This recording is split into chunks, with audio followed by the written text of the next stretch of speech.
Hey, welcome back to the North Florida Sports Network. We're coming out to you live early on January 2nd.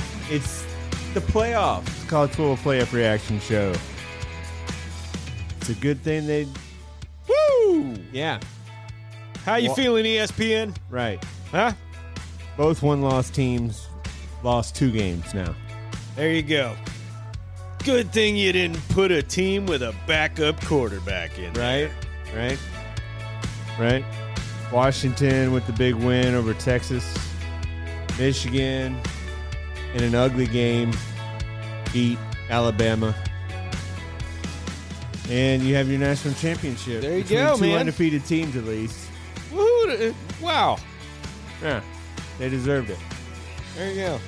I mean, they didn't think Washington would beat Oregon. Nah, man, they got shit on for beating them the Right? first time. Right? Yeah. Yep. And that's right. We're talking about that. And because we're coming right from North Florida and just don't want to hear anybody using the Orange Bowl for anything of an excuse to be used.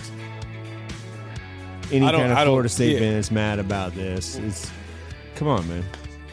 Yeah, anybody that would use the Orange Bowl to try to make a statement. Even the coach of Georgia. Yeah, go ahead. The 2023 team for Florida State.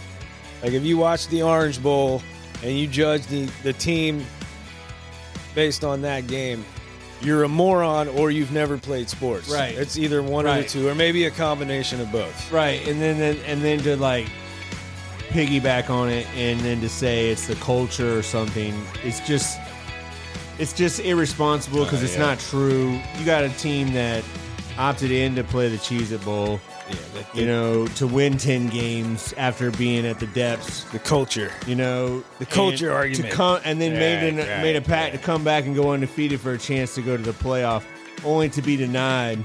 So, God forbid they do something that's best for their own, personal well-being. I doubt that the program probably had no problem with it. So, after being an unprecedented move, but that's people bringing up stuff like that, culture, talking about the guys that opted. It's called moving the goalposts. Well, it's called changing the subject from what the real issue was. Culture, the culture is that you have like 10 times more coaches than any other team in the country. You have the most support staff ever. Yeah, that's the culture that you have. Is that what you're referring to? Right, infrastructure. Yeah, the infrastructure that you have. Yeah, and Alabama and Georgia and paid for. Now it's funded by your TV networks. And God forbid Florida State get mad or be like, hey, there's no way that Mississippi State should be making as much. You know what I'm saying? Like, come on. Yeah. But, Michigan has beaten Alabama. Washington has beaten Texas. And since we last talked, DJ Uwe has committed to Florida State. So, right, man. So it's really some good news for Nole fans. Today was if you're a Nole fan, it was an amusing, nice little day for you. Right. You just don't ever remember the 3rd of December. Don't ever forget it. I get it if there's people out there, Florida State fans, that are angry, that are like, and it's making them angry, but well, yeah. People are gonna come back with a 63-3 score on a meaningless game. Yeah, but it's not about that. It's about the heart of the game. It's about the fact that they said Washington was going to lose by double digits to Oregon. Like they play. It doesn't matter if the 100-0. What was right, and I think that this has answered the question. It's not about the best. What was wrong about this playoff thing was the subjectivity of it. Well, I think the biggest thing is that what this proves is that nobody really knows what the best team looks like, until they play the game. Right. Anybody in a studio or anybody in a little dark room that's got their laptop, right? Or a group of them, say a committee of them, that think they know what the best team looks like by judging them on, appearance, other games that they've played before they play each other. You can't do it. Yeah. Nobody gave Washington any credit for beating Oregon the first time this season. I mean, Willie Taggart didn't even offer Michael Penix a scholarship. Right. You know? He was talk about yeah. No, and again, so this guy's been doubted his whole life. Exactly. And I was a little bit upset that Washington was one of the teams that was just automatically in just for going undefeated. Right.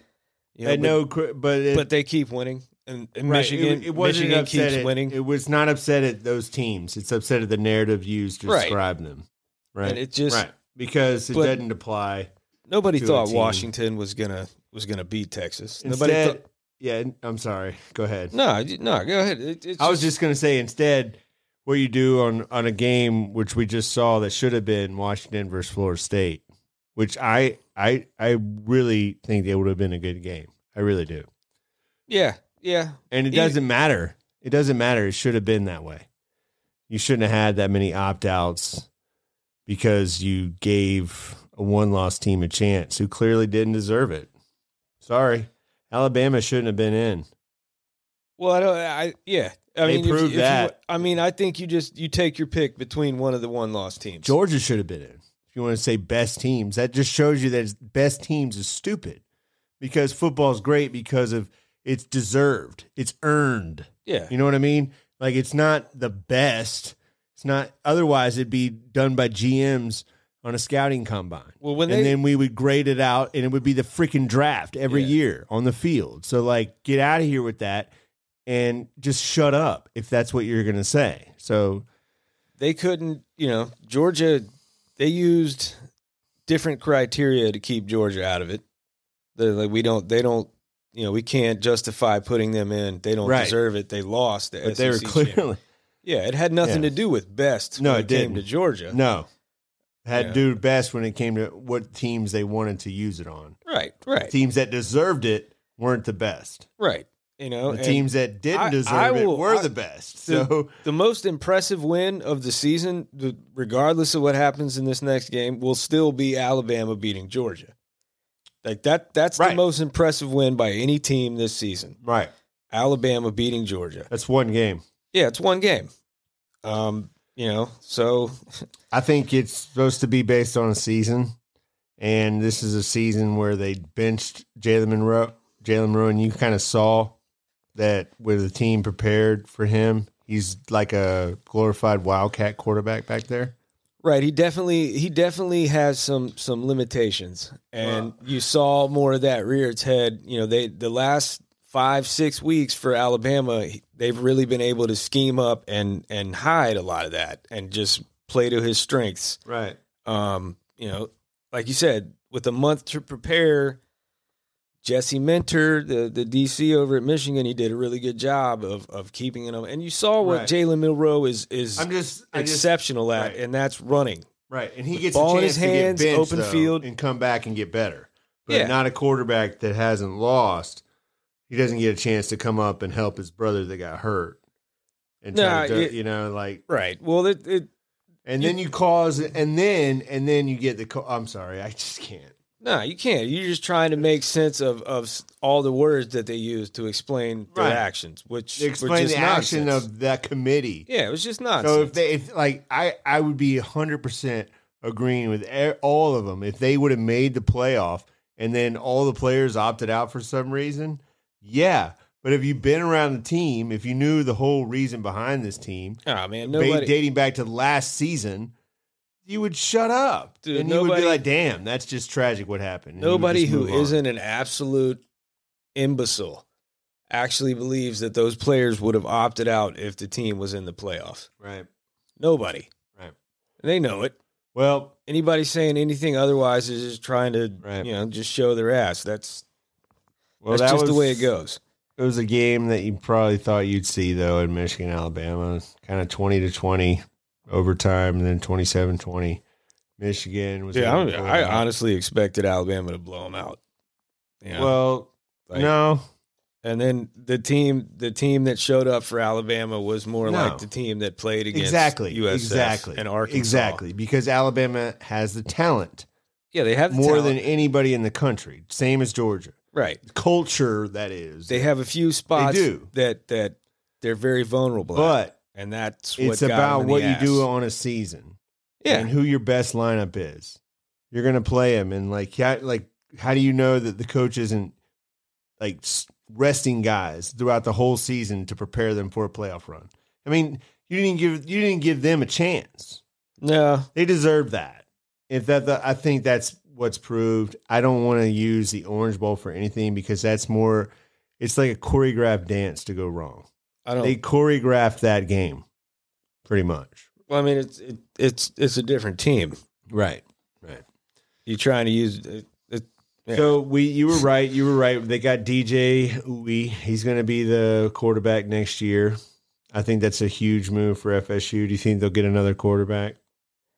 I probably not. Maybe a preferred walk-on type. Well, you got Brock Glenn, you got Luke Kromenhoek, and then you got a veteran guy who's been through the battles, who has the talent, he's shown the ability to win.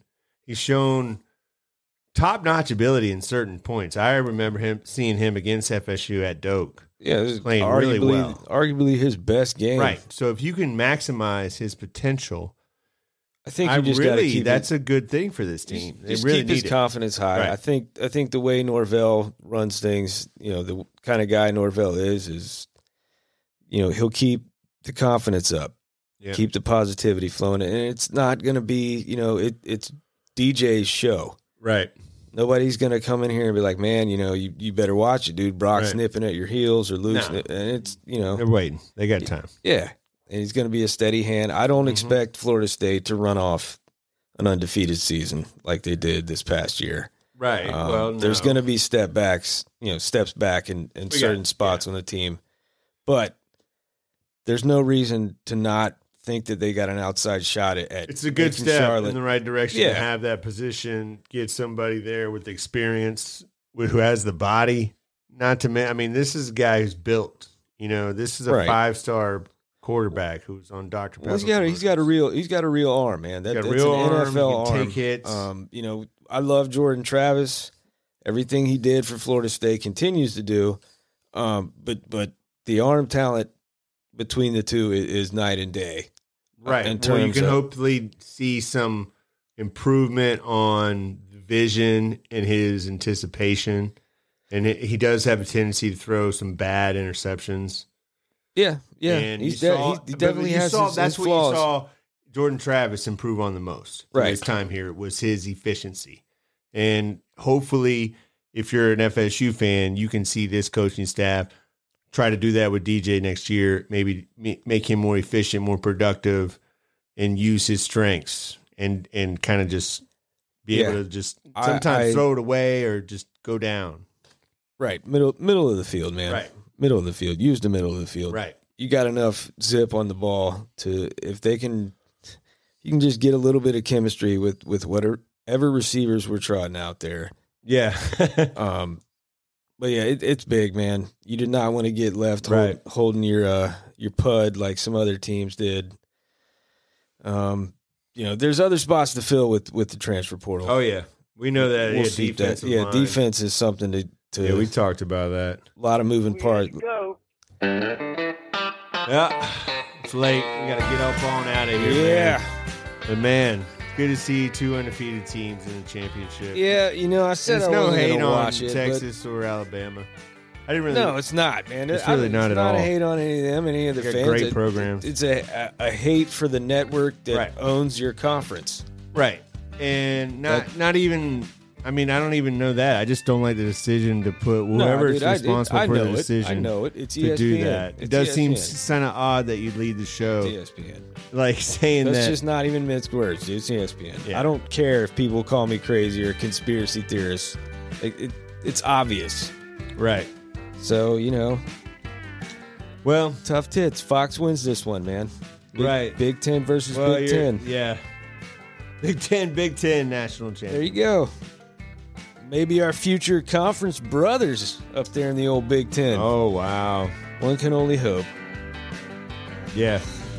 Well, now that we got one game left, Orange Bowl, we got the quarterback for next year lined up. You'll be eyeing on some of those needed positions that we'll keep an eye on. But the big eye is going to go to the courtrooms now. We got ourselves a law battle to follow. Yes, we do. We got a case in North Carolina. We got a case in Leon County. And we got to figure all this out. Some rumor of Clemson filing here in the next 2 weeks. Yeah. Keep an eye out for that. Oh, yeah. I think that's true. I think there's a lot of other schools that are looking. Yeah. And regardless, they're waiting to see what happens with this to get on out of the ACC. Right.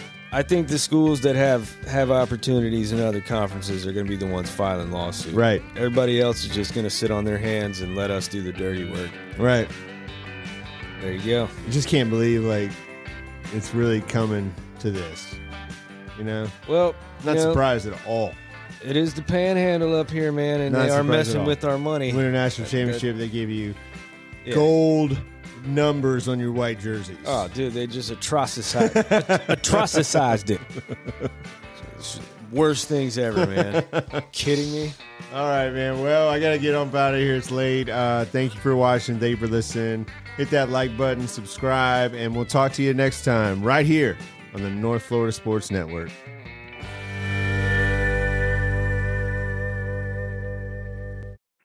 We had to go. Our ride was here. We got a shuttle to our